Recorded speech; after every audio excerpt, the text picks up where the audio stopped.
চলো এক ছুটির দিনের গল্প তোমাদের সাথে শেয়ার করি। প্রতিদিনের মতোই দিন শুরু করছি এক গ্লাস গরম জল আর এক কাপ ব্ল্যাক কফি দিয়ে।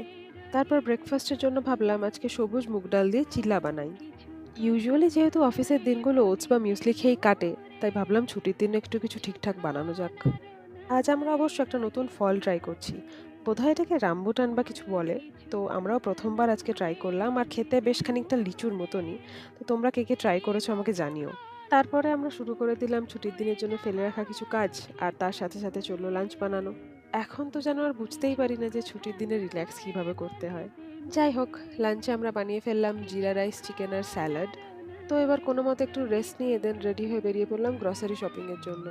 এই গ্রসারি রিস্টক ব্যাপারটা আবার ছুটির দিন ছাড়া পসিবলও নয়। আর আমার তো পার্সোনালি ভীষণ টায়ারিং লাগে এই ব্যাপারটা। তাই আর রান্নার ঝামেলা না করে ডিনার করেই বাড়ি ফিরছি। চলো তাহলে আজকের জন্য টাটা। আবার আসবো কোনো নতুন দিনের গল্প নিয়ে। বাই।